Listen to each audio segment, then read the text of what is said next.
La gestion de la pandémie de Covid-19 pose problème dans de nombreux pays africains depuis plus d'un an, du Cap en Afrique du Sud en passant par Abuja au Nigeria, au Cameroun ou bien au Gabon, sans oublier bien entendu certains pays d'Afrique du Nord. Eh bien, il y a des soupçons de fraude, des soupçons de surfacturation, des enquêtes sont en cours ou bien les conclusions de certaines enquêtes attendent d'être publiées, comme c'est le cas au Gabon, où une enquête parlementaire a été menée. C'est un sujet qui passionne et il y a depuis quelques jours au Cameroun un gros bruit de grosses révélations de supposés ou de présumés détournements de fonds liés à la lutte contre cette pandémie. Et pour discuter du sujet, eh bien, nous avons sur ce plateau des personnalités. D'abord, en ligne de Yaoundé au Cameroun, Maître Assira Egouté, avocat au barreau du Cameroun et ancien avocat au barreau de Paris. Maître, bonsoir. Bonsoir. Et merci d'avoir répondu à notre invitation. Nous avons... Surtout dans votre aimable invitation à vous. C'est d'où Hervé Emmanuel Nkom, ancien directeur central du CCF, le Crédit Commercial de France, et membre du comité central du RDPC. Monsieur Nkom, bonsoir et bienvenue. Bonsoir, monsieur. Bonsoir, monsieur Aziz. Bonsoir à tous les copanélistes. Et nous attendions Christophe Bobiokono, journaliste d'investigation, directeur de publication de Kalara, hebdomadaire spécialisé des questions juridico-judiciaires au Cameroun, qui a quelques problèmes de connexion Internet. Nous espérons que ça va se régler avant la fin de cette émission. Et Jacques Brice Momnogui, avocat au barreau de Bordeaux, qui est consultant de la Tribune du Mardi. Maître, bonsoir et bienvenue. Merci, bonsoir et merci pour la traditionnelle invitation. Et messieurs, pour la première partie de cette émission, bien entendu, nous avons à traiter des difficultés liées à la gestion de la crise sanitaire du Covid-19 sur le continent africain. On l'a vu dans plusieurs pays d'Est en Ouest, mais également au Nord. Il y a ces soupçons de corruption liés à la gestion de cette crise sanitaire. En Afrique du Sud, on parle de 17 milliards de dollars détournés. Est-ce que finalement, cette crise sanitaire, cette crise du Covid-19 n'a pas donné lieu à une autre épidémie de détournement de fonds publics sur le continent et même au-delà? Maître Assira Egouté, Claude. Vous savez, il est difficile déjà de se faire une opinion précise des procédures qui comportent des soupçons, des suspicions. Je disais qu'il est difficile de se faire une opinion quand on n'est pas à l'intérieur de la procédure, qu'on n'a pas l'ensemble des éléments qui sont à charge et les éléments qui sont à décharge. Donc imaginez voir le risque qu'un analyste prendrait à essayer d'imaginer ce qui se passe dans d'autres pays. Donc je vais me garder d'émettre la moindre opinion sur ce qui se passe dans les autres pays. Je pense que ça relève du travail des journalistes que vous êtes, ou peut-être des historiens qui vont le faire un peu plus tard. Je vais essayer de me cantonner au cas du Cameroun, sans avoir d'ailleurs la garantie de pouvoir être exhaustif. Et nous allons Ce qui est certain, c'est que l'histoire... Oui. Nous allons en venir à la situation au Cameroun, maître, mais c'est juste bien entendu pour marquer que ce problème n'est pas exclusif au Cameroun. Ces soupçons sont communs avec de nombreux pays à travers le continent africain. Et justement, il y a question de d'essayer de comprendre pourquoi. Est-ce que c'est parce que il y a de grosses sommes d'argent investies, de grosses sommes d'argent en jeu? Hervé Emmanuel Nkom.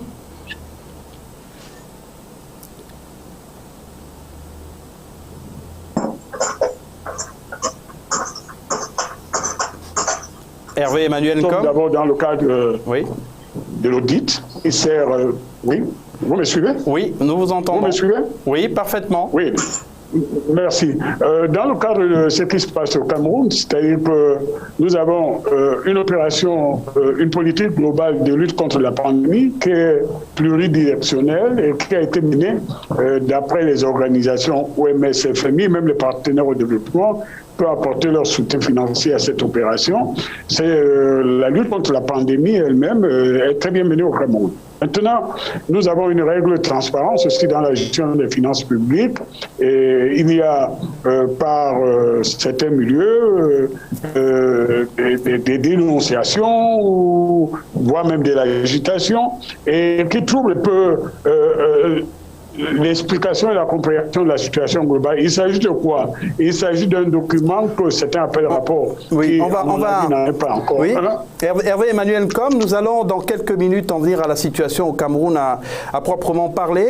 Nous faisions un petit panorama de ces problèmes de gouvernance liés au Covid-19 dans certains pays africains, parce qu'il y en a beaucoup. Alors pour bien sûr entrer dans le vif du sujet, nous allons avec Maître Jacques-Brice Momnougui, justement un petit commentaire avant de lancer le papier de Carole Guissot qui va planter le décor en ce qui concerne la situation au Cameroun. Maître, ces problèmes de gouvernance liés au Covid-19 sont peut-être consécutifs à ces sommes d'argent qui donnent le vertige ou bien qui sont peut-être mobilisées un peu trop facilement?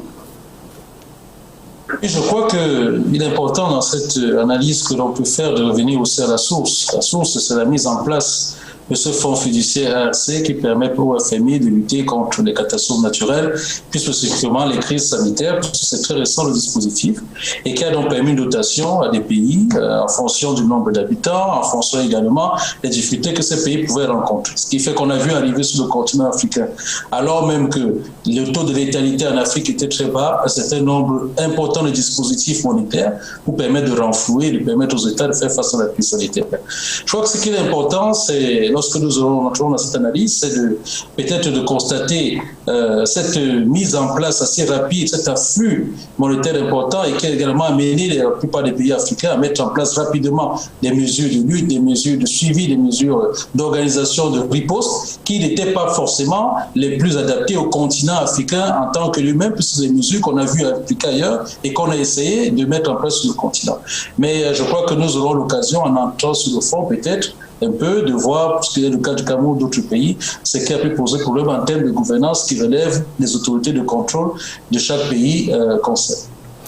On en vient maintenant à cette affaire au Cameroun, à ce Covid-Gate qui alimente tant les colonnes des journaux et bien sûr les programmes des chaînes de télévision avec Carole Guissot qui est correspondante et responsable du bureau de Label TV à Douala.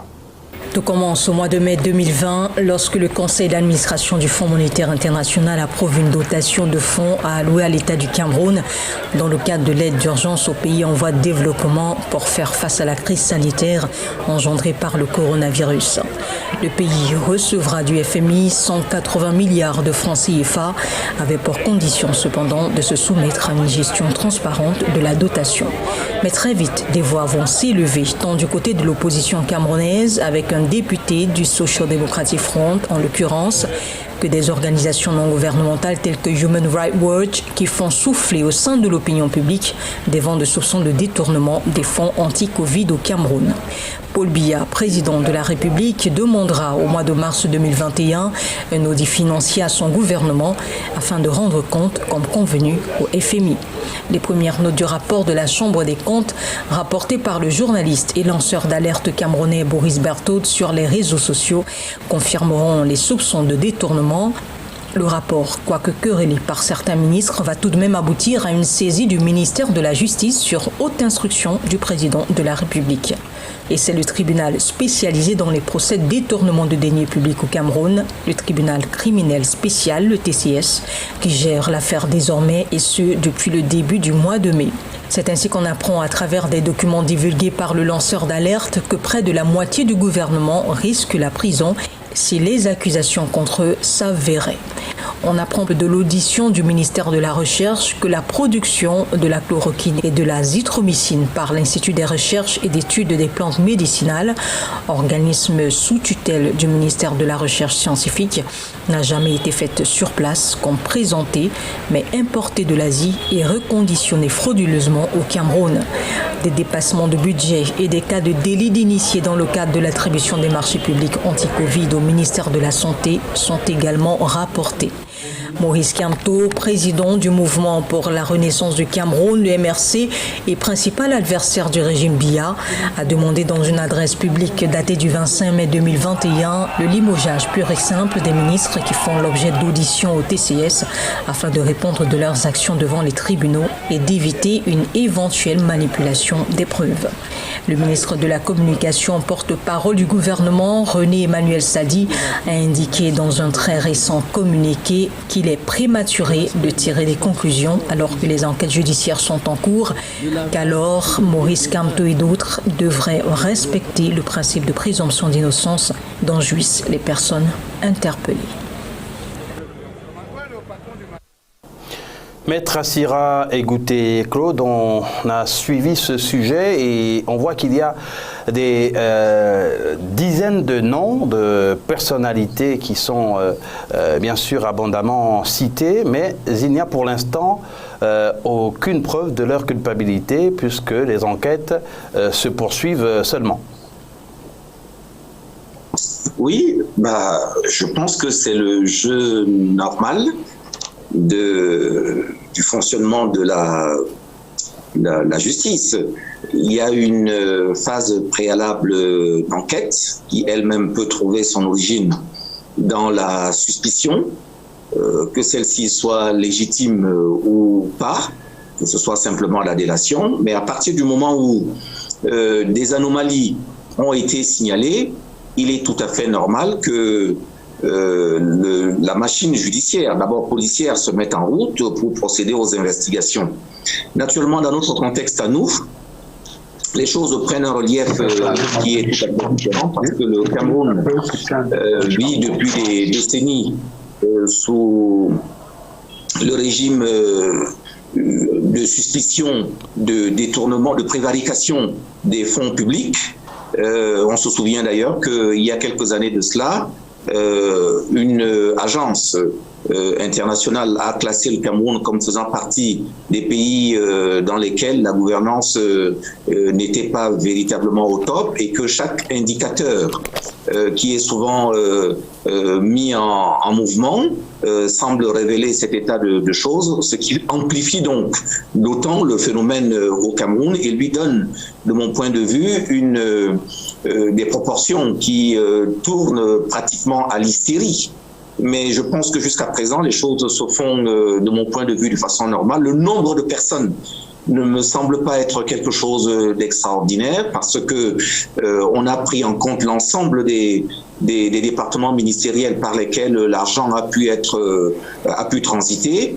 Donc il est normal qu'on leur demande comment ils l'ont utilisé et qu'on leur demande également de se justifier sur les orientations politiques qu'ils ont pu prendre parfois de bonne foi. Je ne veux pour l'instant jeter la pierre à personne. On a tous travaillé dans des conditions de particulière angoisse liées à cette pandémie. Il n'est pas impossible aussi que des gens aient eu l'occasion de profiter de ce climat particulier pour entreprendre des actes qui ne sont pas conformes à l'orthodoxie normale de gestion des fonds publics. Mais tout cela, de toute manière, il n'y a que l'enquête qui peut éventuellement le révéler. Donc le nombre de personnes, tout comme le fait qu'il n'y a encore personne qui, à ce jour, ait été formellement inculpé ou interpellé, me semble être conforme au déroulement normal de la justice. Voilà, on ne peut pas se plaindre Moi, je me suis trop souvent battu contre la machine judiciaire qui avait indexé parfois de façon arbitraire les gens, parfois de façon un peu trop rapide, pour qu'aujourd'hui, alors qu'on est précisément dans la phase normale de l'investigation, que je m'alarme de ce qu'on suive. Ce qui risque de m'inquiéter, c'est si éventuellement, plus tard, des personnes mises en cause venaient à échapper mises formellement en cause, venaient à échapper au sort judiciaire qui est le leur. Là, effectivement, je pourrais m'inquiéter. Mais à ce stade, au point où nous en sommes, c'est-à-dire dans l'ignorance absolue, avec simplement un rapport qui a indiqué être un rapport d'étape chronologique, mais également qui lui-même a émis des réserves en ce qui concerne le fait qu'il n'a pas été contradictoire, honnêtement, je reste encore, pour l'instant, largement prudent, puisqu'il n'y a rien qui, à ce stade, me semble être anormal. Pour l'instant, rien d'anormal. Hervé Emmanuel Nkom, est-ce qu'il y a eu des signes avant-coureurs ? Écoutez, monsieur, vous m'invitez à un débat. Je suis heureux que Maître Claude Assira revienne à ce qui devait être l'état normal. Et là, malgré parfois ces appréciations qui n'ont rien à voir avec le dossier, il a une conclusion qui est pertinente. Nous sommes là devant l'hystérie, une situation hystérique. C'est-à-dire que ceux qui devaient garder de la sérénité pour apprécier si éventuellement il y a un problème, pour raison de calcul politique électoral, veulent plonger tout le monde dans la sérénité. Cela est dû en grande partie aussi à l'ambiance populiste, démagogique, qui consiste à dire que tout le monde est pourri, que ceci, cela. Mais je suis heureux que M. Assira ramène un peu de sérénité, c'est-à-dire qu'on prenne du temps, qu'on laisse les procédures se dérouler normalement, qu'on apprécie les rapports des audits. Les audits doivent être contradictoires pour faire, n'est-ce pas, la vérité, l'opinion des structures qui sont en charge d'évaluer et de donner une vérité judiciaire ou financière à certaines situations. Alors, pour l'instant, on est dans une ambiance hystérique, où des gens ont besoin d'une résurrection électorale et ça va dans tous les sens. Et comme je vous l'ai dit, parce que je vous écoutais pas très bien à cause de la connexion, nous avons une lutte contre la pandémie qui est pluridirectionnelle et qui est globalement appréciée par nos partenaires. Ceci dit maintenant, comme Claude Assira l'a dit, qu'il y a des gens qui ont profité de cette intempérie pour se mettre plein de poches. Et bien, laissons les enquêtes, les auditions nous dire la vérité. Mais pour l'instant, globalement, il ne faut pas penser qu'au Cameroun, d'abord, on a plus de succès dans la lutte contre cette pandémie que plusieurs autres pays, mais s'il y a eu des écarts dans les comportements, eh bien, nous avons des lois qui vont juger et apprécier des situations dans la sérénité. Maître Jacques-Brice Momnogui, dans cette situation, il faut évidemment laisser la justice faire son travail et peut-être ne pas pour l'instant s'emballer, comme c'est le cas. Effectivement, le rapport, dans sa conclusion, comme l'ont indiqué mes copanélistes, se termine par le fait qu'il n'est pas un rapport contradictoire. Alors nous qui sommes avocats, nous sommes très attachés au principe du contradictoire. Il y a des éléments d'instruction, d'investigation, mais il faut surtout que de l'autre côté, on puisse également y apporter des réponses. C'est très important. Cela dit, on ne peut pas ne pas passer outre aussi le travail important qui me semble avoir été abattu par la Cour des comptes, parce que quand on lit ce rapport, on peut s'interroger d'ailleurs sur sa provenance, puisque nous l'avons reçu un peu partout de manière assez bien sur les réseaux sociaux, ce qui me paraît être un peu quand même délicat, s'agissant de la qualité d'intérêt qu'on doit apporter à ce type de rapport, qu'on le retrouve aussi facilement sur les réseaux sociaux. Disons que quand on en lit le contenu, on se rend quand même compte que le travail d'un point de vue purement de la procédure, de la forme, paraît avoir été respecté, puisqu'il y a des éléments qui sont pointés en termes de surfacturation ou également en termes de questions de monopole, qui sont des questions techniques qui pourraient être discutées le cas échéant. Mais à ce stade, il est évident qu'il y a ça a alimenté les choux gras de la presse, puisqu'il y a un emballement médiatique qui se fait à chaque fois au Cameroun, dès lors qu'on parle de la gestion de la chose publique. Il faut savoir qu'au Cameroun, très souvent, lorsqu'on est dirigeant, on porte déjà le soupçon de malversation, de mauvaise gestion, par principe. Donc, ce qui fait que dès lors qu'il y a la moindre étincelle qui peut sortir, mais forcément, forcément, on est accusé, on est accablé. Mais à ce stade, nous en sommes, d'un point de vue procédural, pour moi, un rapport techniquement qui paraît assez bien fait et à des remontrances, des indications, il y a d'ailleurs des recommandations, il n'y a pas que des poursuites qui sont envisagées et nous attendons vraiment que le contradictoire puisse se faire pour qu'on en sache un peu plus sur le fond de cette histoire. C'est donc une contre-enquête qui doit être menée, Maître Assira Egouté? Une contre-enquête, je n'ai pas bien compris, excusez-moi. Est-ce que c'est une contre-enquête qui doit être menée? Vous avez parlé du principe de contradiction dans votre métier d'avocat. Il va falloir une autre enquête indépendante? Non, donnez-lui les noms que vous voulez, mais à partir du moment où, vous savez, il y a eu, pour expliquer un tout petit peu les choses, de façon tout à fait simple, à partir du moment où ces fonds ont été donnés au Cameroun, comme ils ont été également alloués à d'autres pays dans cette condition, les conditions que vous avez décrites dans votre propos introductif, le président de la République du Cameroun a pris une ordonnance, je crois au mois de juin, ça devait être le 3 juin à peu près, pour faire en sorte que ces fonds soient intégrés à l'intérieur du budget de la République du Cameroun. C'était donc une ordonnance rectificative du budget. Donc dès cet instant, ça devient des fonds publics en tout état de cause qui doivent donc être gérés dans les conditions normales de la gestion publique, c'est-à-dire dans la transparence. Et une loi camerounaise a été prise en application d'un règlement CEMAC, je crois que c'est une loi de 2018, qui donne compétence à un certain nombre d'institutions, dont notamment la Chambre des comptes de la Cour suprême et je crois le Parlement, pour contrôler la gestion de ces fonds. Donc le décor juridique étant planté, dès lors que des fonds ont été considérés comme étant des fonds publics, ils doivent normalement faire l'objet d'un contrôle. Là, a fortiori, il se trouve que ces fonds, et je voudrais juste, avant de continuer, indiquer que cette gestion est précisément faite par les organes compétents spécifiquement visés par la loi. Donc que ce soit le Parlement ou la Chambre des comptes, il s'agit bel et bien des organes qui ont été désignés pour cela. Donc il n'y a aucune anomalie à ce que la Chambre des comptes se saisisse de l'affaire pour pouvoir explorer la façon dont les fonds ont été gérés. Là qui plus est, il se trouve que un certain nombre d'indications de malversation, d'allégations de malversation ont été faites. Donc ça vient renforcer encore plus l'exigence de transparence et de contrôle. Donc il était tout à fait normal que la Chambre des comptes fût saisie, ce qui a été le cas, pour qu'elle puisse émettre son opinion. Elle a émis un avis dans les conditions qu'elle décrit elle-même, en indiquant que, sous réserve de ce que les personnes indexées dans le rapport apportent les justificatifs, voici son appréciation des faits. Donc à cette étape-là, la moindre des choses, vous savez, la différence qu'il y a entre l'homme de la rue et le juriste, c'est que l'homme de la rue a la possibilité de se tromper, de prendre ce qui lui paraît être des éléments d'apparence pour s'en faire une opinion, un jugement.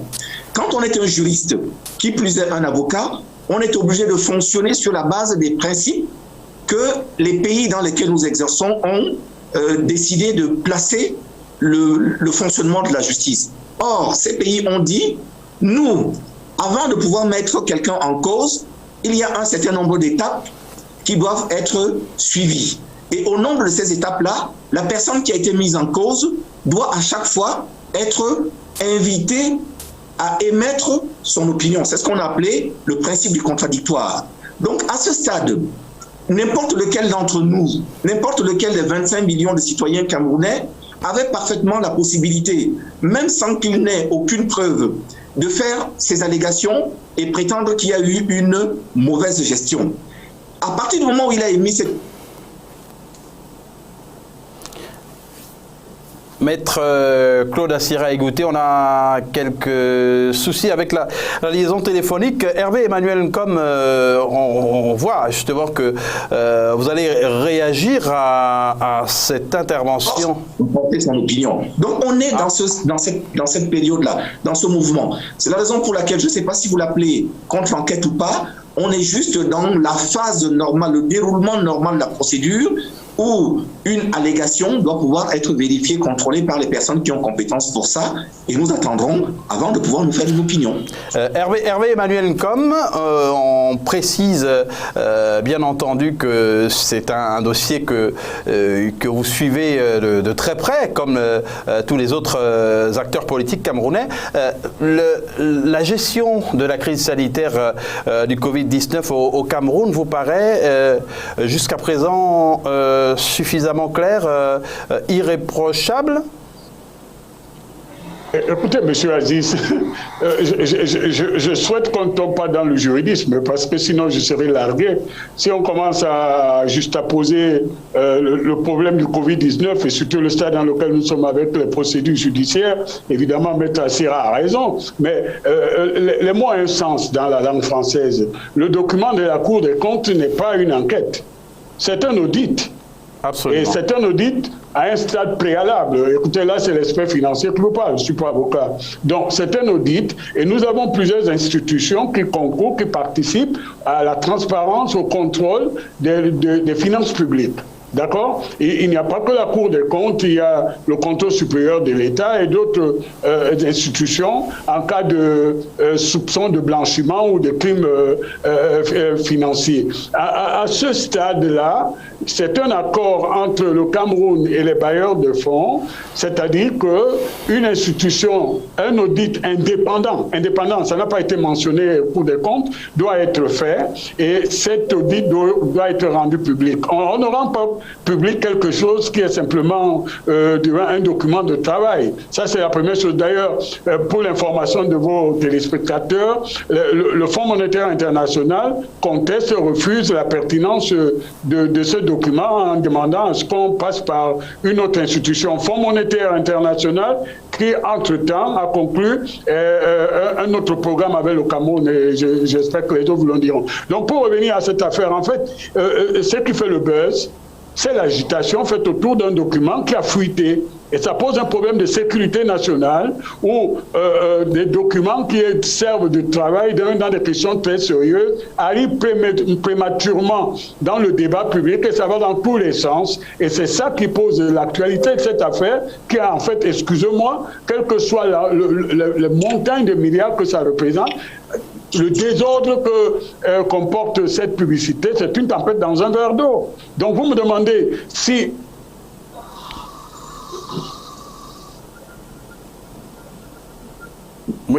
Oui, Hervé Emmanuel Nkom, quelques soucis de connexion, semble-t-il?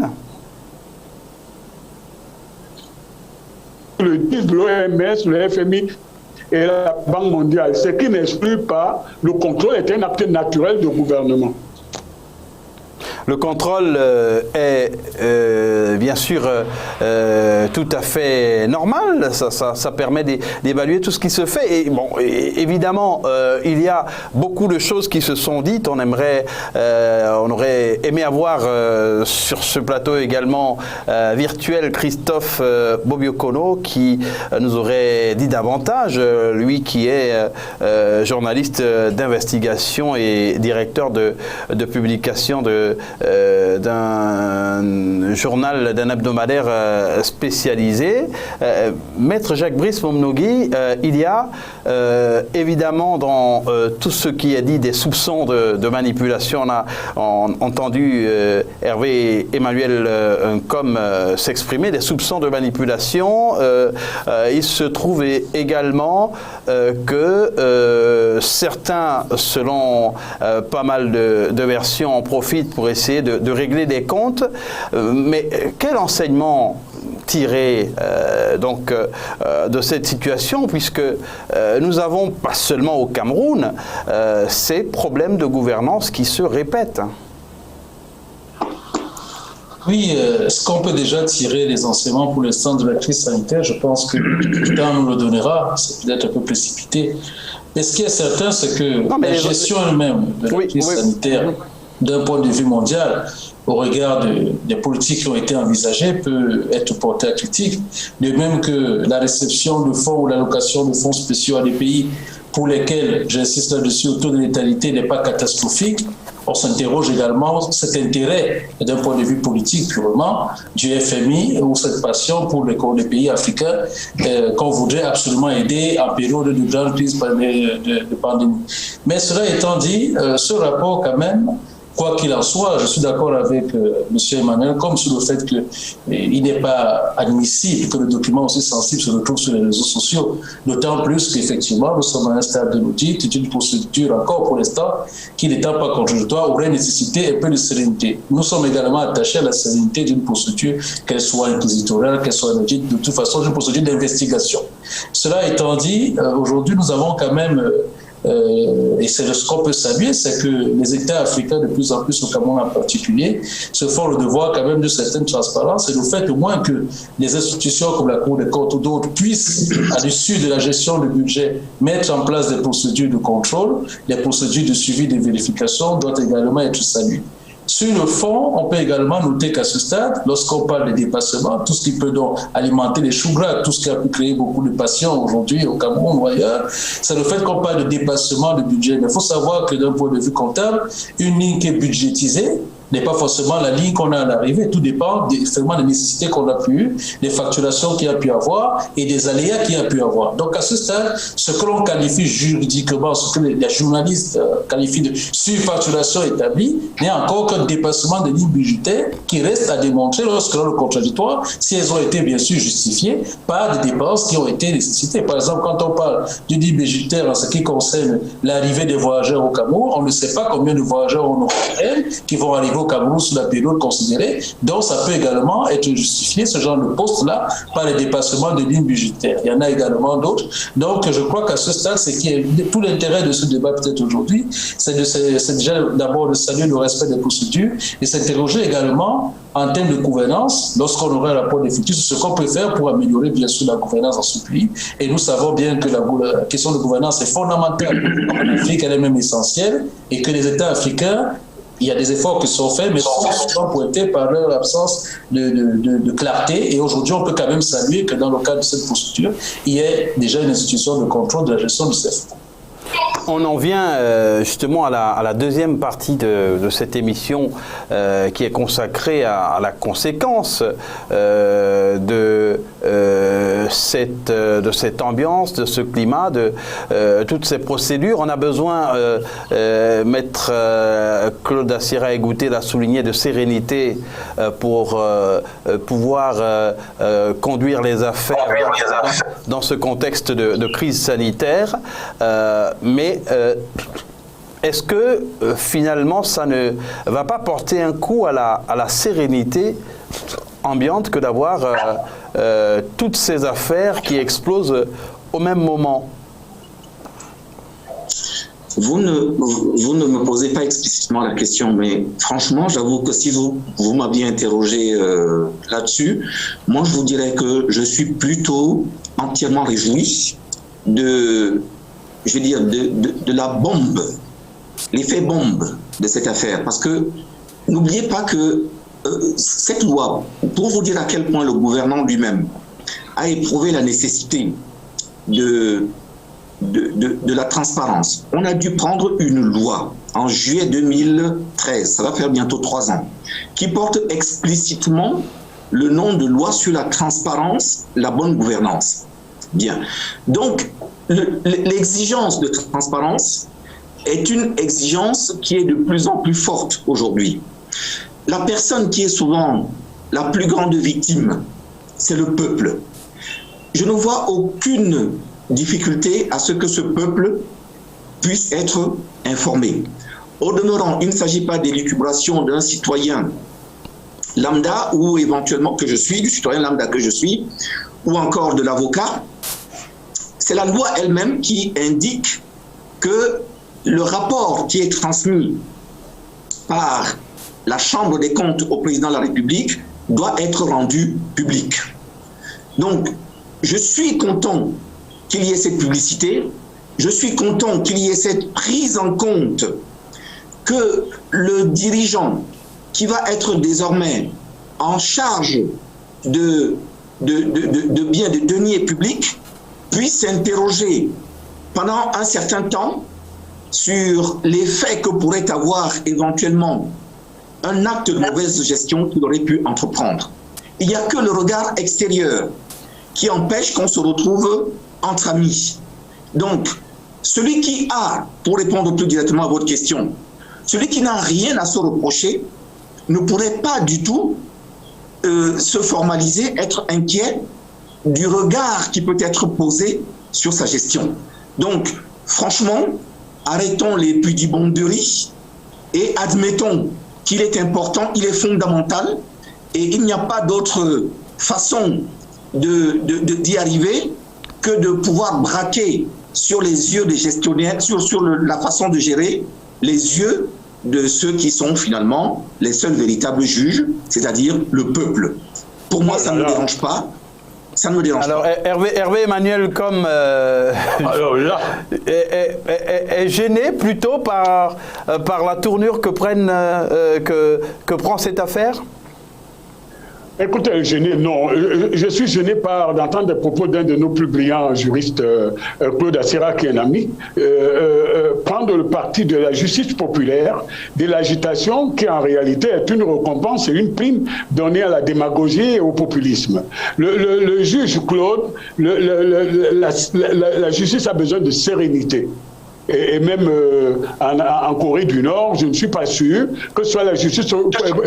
C'est un choix de nature politique, je respecte tes opinions, mais actuellement, au stade où nous en sommes, mettre sur la place publique un document qui n'a pas encore la qualité de document incontestable, c'est de la démagogie, c'est de l'agitation. Deuxième chose, nous sommes convenus au début de notre entretien ce jour que c'est un document qui peut être qualifié au maximum de pré-rapport qui n'en est pas un. On n'envoie pas au président de la République une mouture d'un rapport qui n'en est pas un. L'Assemblée générale, vous me faites entrer dans le juridisme qui ne m'intéresse pas à ce stade. L'Assemblée générale des magistrats de la Cour des comptes n'a pas siégé et vous conviendrez avec moi, Christophe Obiokolo étant là, je suis rassuré, des voix qui se sont élevées pour dire que c'est tout sauf un rapport. Donc aujourd'hui, nous sommes d'accord, nous poursuivons tous un objectif de transparence dans la gestion des finances publiques et Claude sait que c'est pas de mon côté que viendrait un soutien contre les braqueurs des finances publiques, mais cela doit se faire dans la sérénité,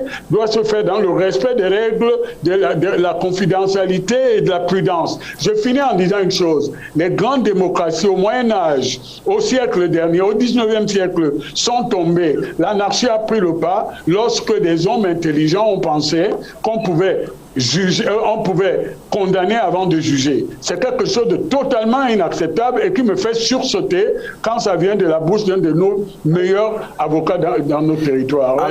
Je m'en excuse, hein, Claude. Non, c'est pas personnel.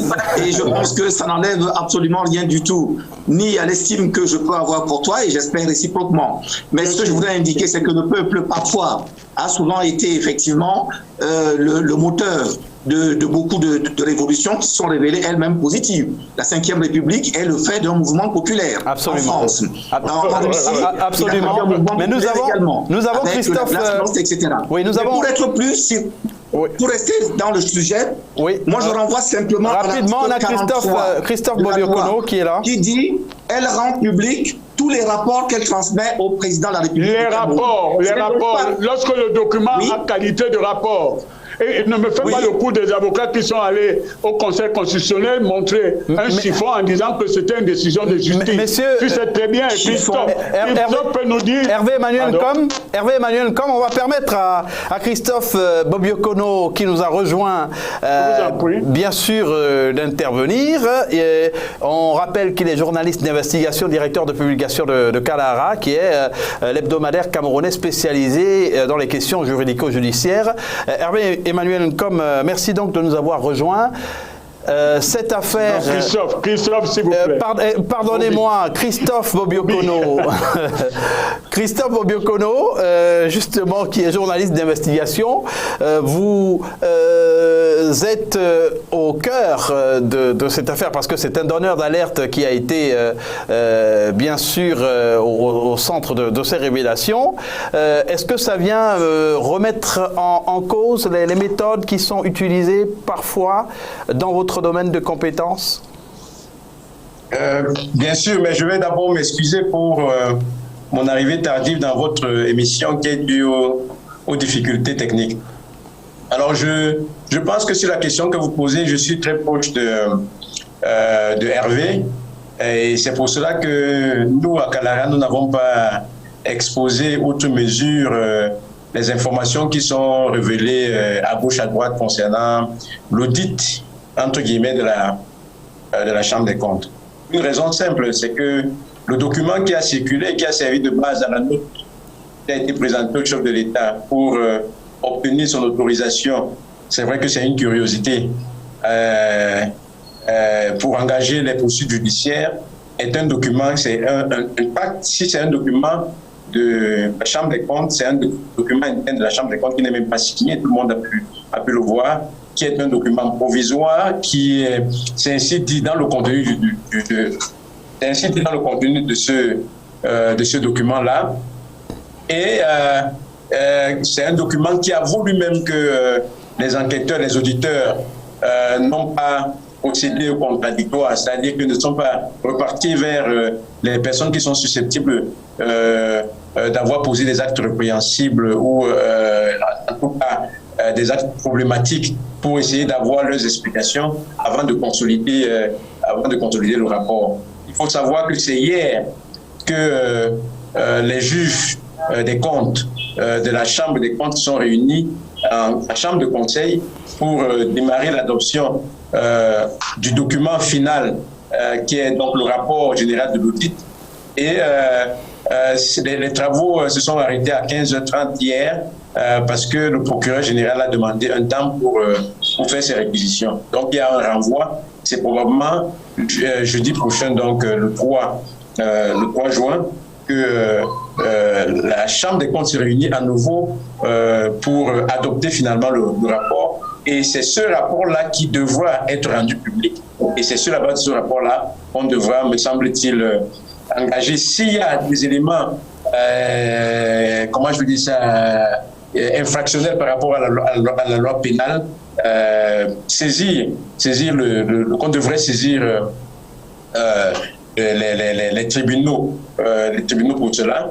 Et donc, je constate qu'on a mis la charrue avant les bœufs avec ce que moi je considère encore jusqu'à présent comme un tract.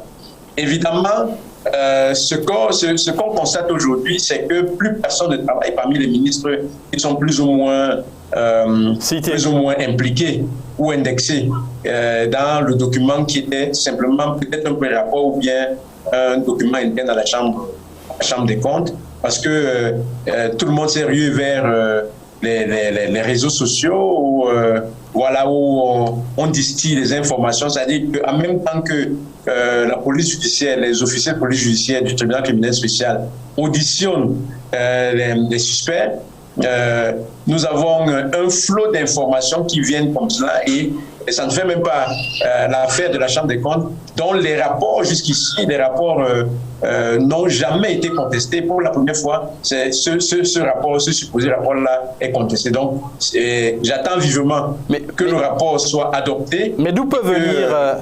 Il soit publié, et en cela je rejoins donc Hervé et Claude, qu'il soit publié pour que les citoyens que nous sommes sachions exactement comment les fonds destinés à la riposte contre la pandémie ont été utilisés. Mais d'où peut venir ce flot d'informations, Hervé et Emmanuel Nkom?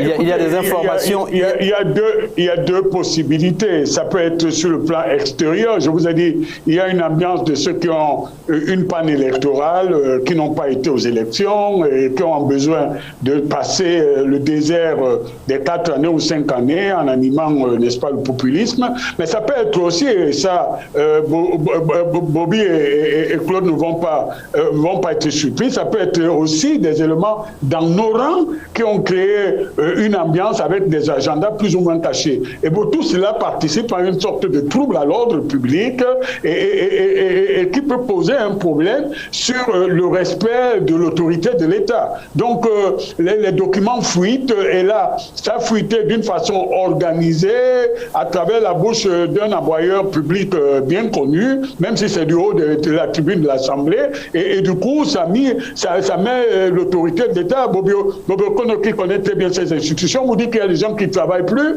simplement parce que soit on annonce qu'ils sont en train d'entrer au TCS, soit qu'ils en sortent, et les enquêtes dites publiques, et Claude, là, j'en suis malheureux que tu puisses un seul moment donner une notation à cette façon de faire, sont devenues la règle.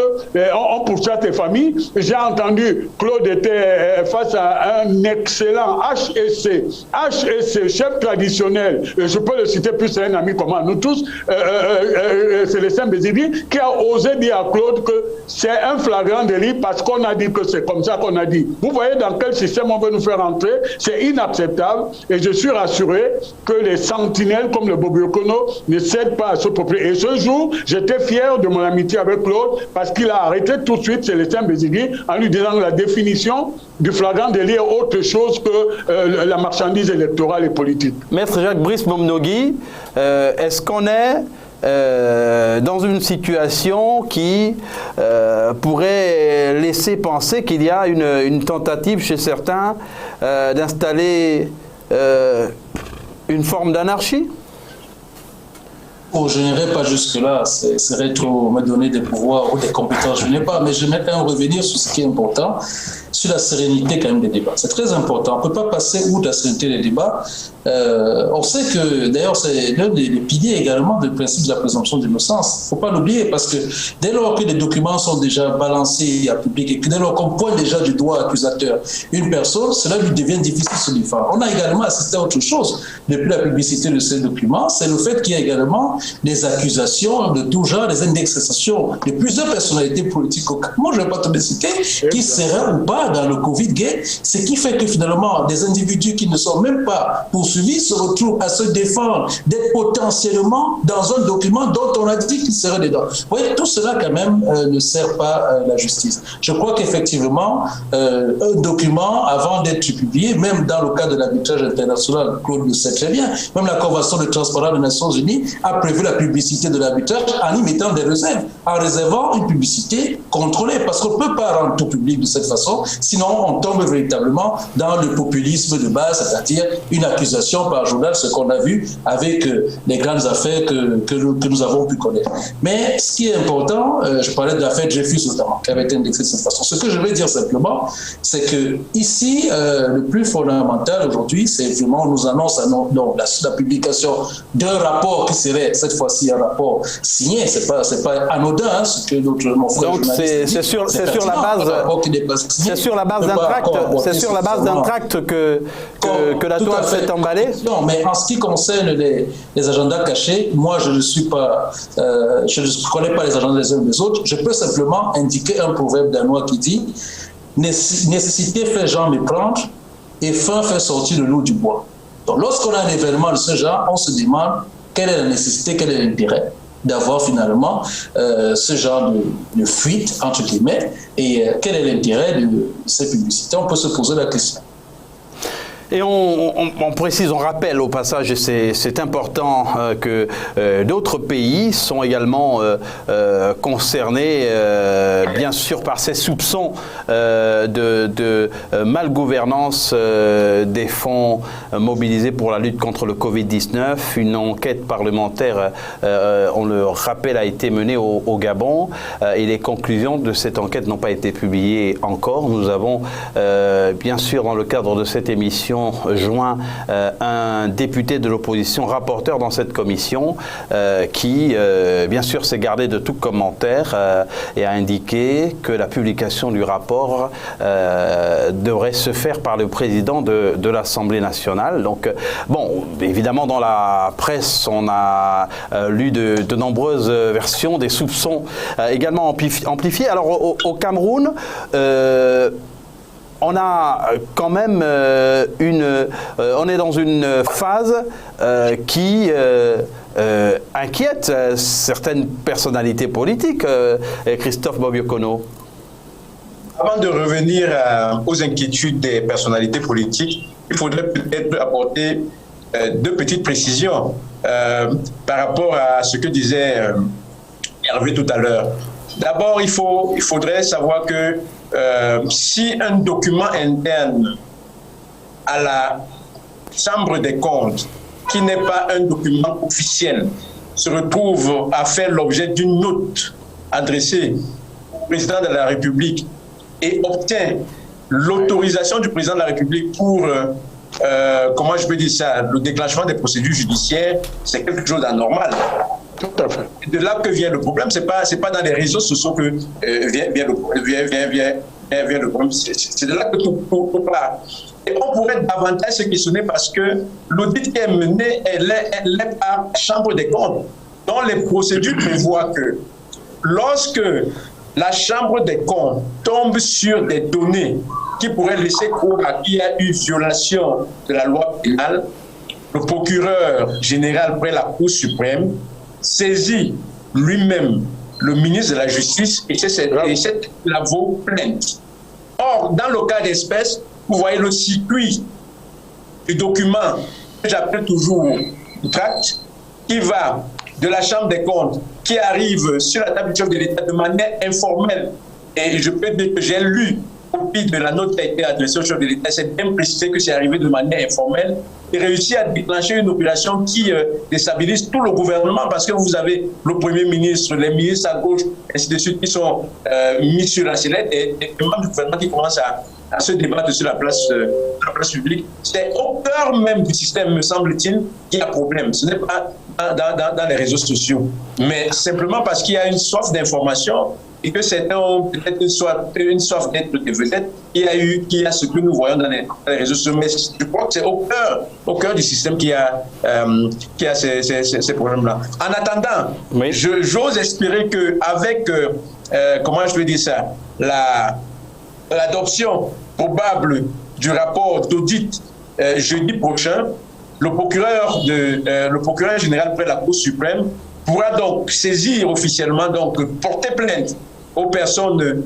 suspectées d'avoir posé des actes, comment je peux dire ça, des actes délictueux dans le cadre de la gestion des fonds Covid. Mais on se pose la question de savoir comment ça va se passer. On aura comme un conflit probablement de procédure puisqu'il y a une première procédure engagée sur la base d'un document qui ne devrait pas se retrouver là où il s'est retrouvé, qu'on considère peut-être comme une simple dénonciation aujourd'hui, mais avec une procédure qui pourrait donc être engagée par, j'allais dire, le patron des procureurs, enfin le procureur général près la Cour suprême du Cameroun, dans la plus haute instance. Donc le patron des patrons des poursuites. Voilà, le patron mais voilà, il y a donc ce problème-là qui va se poser, alors qu'on voit très bien que la police judiciaire perturbe déjà comment je vais dire ça, les gestionnaires des fonds Covid. Alors nous sommes arrivés quasiment au terme de l'émission, ça va très vite, les débats sont vifs et on va donner l'occasion bien sûr à chacun de dire en 30 secondes un petit mot de fin. Hervé Emmanuel Nkom, vous avez appelé à la sérénité tout en restant vigilant, c'est bien cela ? Absolument, et que chacun garde son agenda pour le temps. Nous avons un rituel de la République avec les dates des élections et tout le reste. Maître Momnougui a dit quelque chose de juste tout à l'heure. Certains veulent créer carrément un séisme. Maintenant, même le jeune parti dont je ne suis pas membre, le PCRN, on veut mettre tout le monde, tous ces pourris, et tout ça pour créer le chaos. Alors que les mêmes ont refusé d'aller aux élections. Donc, il faudrait qu'il y ait de la sérénité et que les uns les autres suivent les procédures constitutionnelles et qui respectent la République. Il faut respecter l'état de droit et ne pas organiser un trouble à l'ordre public. Respecter l'état de droit, maître Claude Assira Égouté. Évidemment, vous ne vous attendez pas à ce que je vous dise le contraire. Le contraire, absolument. Le respect de l'état de droit doit évidemment être l'exigence fondamentale, quelle que soit l'étape où on se trouve, quel que soit le service ou l'institution concernée. Et là, effectivement, en l'occurrence, n'en déplaise à Hervé, il se trouve que l'amplification de la fuite, c'est quand même le fait que cet acte a été considéré comme étant le fondement de la poursuite. Évidemment, la qualité de jugement populaire, personne ici, il ne peut pas être, il ne faut pas qu'on se fâche sur les choses qui ne valent pas la peine. Je ne peux pas être suspect de demander un jugement, de valider le jugement populaire. Mais j'ai simplement indiqué qu'il était important que la publicité puisse être faite. Et ce n'est même pas moi qui le dis, c'est la loi qui le dit. À condition que ce soit un rapport. On corrige, on dit que ce n'était pas un rapport. D'accord, très bien. Mais à ce moment-là, si ce n'était pas un rapport encore, pourquoi a-t-on cru devoir, dans le cadre d'un état de droit, s'appuyer sur un document qui n'est pas encore officiellement un document sur lequel on peut s'appuyer pour faire des poursuites? Je crois que c'est tout ça qui a entraîné donc cette effervescence qui, malheureusement, si je comprends bien, n'avait pas de raison d'être, du moins à ce stade-ci. Maître Jacques-Brice Momnogui, c'est à cette question qu'il va falloir répondre dans les jours à venir. Oui, un mot de conclusion. Tout d'abord, je me réjouis d'avoir été panéliste avec mon confrère Serro, M. Com, avec lequel je n'avais jamais eu l'occasion d'échanger, lesquels du moins. Ce maître Assir, on s'est connu à la Convention nationale des avocats lorsque, sous le bâtonnat de maître Sama. Donc, c'est un plaisir de te retrouver physiquement, du moins par écran interposé. Et on se voit quand même. Je voudrais seulement terminer par deux proverbes. On dit souvent, il n'y a pas de fumée sans feu. Ce qui se passe actuellement. Mais surtout, n'oublions jamais que le soleil ne fait pas bouillir la marmite. Ce n'est pas parce qu'il y a du soleil que la nourriture va cuire, il faut aller la prêter, il faut le laisser dans la justice, travailler sereinement, quelles que soient les odeurs de fumée que l'on peut sentir. Christophe Bobiokono, vous êtes au cœur de ce dossier parce que vous avez une mine d'informations, mais vous restez mesuré dans cette affaire. Bien sûr, mais je suis comme Claude Assira. J'attends beaucoup que le rapport qui sera adopté soit rendu public et j'espère qu'il y aura des procédures s'il y a eu mauvaise gestion des fonds Covid. Mais il faudrait qu'on reste, comment je peux dire ça, lucide pour reconnaître qu'il y a une bataille interne au gouvernement parce que ce qui se passe aujourd'hui est plutôt la traduction des luttes des clans.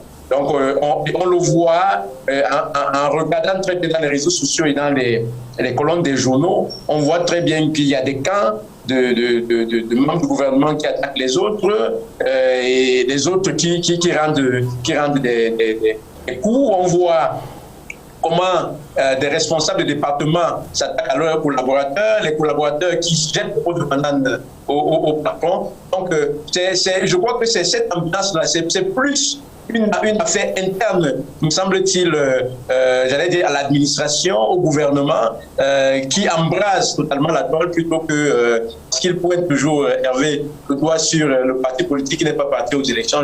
Donc, il ne me semble pas que ce soit cela. Et il faudrait quand même rappeler qu'au début de la crise sanitaire, il y avait cette initiative quand même de ce parti politique-là qui avait elle entame susciter une procédure judiciaire. Et il faut savoir que des responsables de ce parti politique-là avaient été convoqués. Donc, il faudrait qu'on soit d'accord pour que la justice puisse jouer son rôle lorsque on pense qu'il y a des choses qui ne marchent pas dans la société.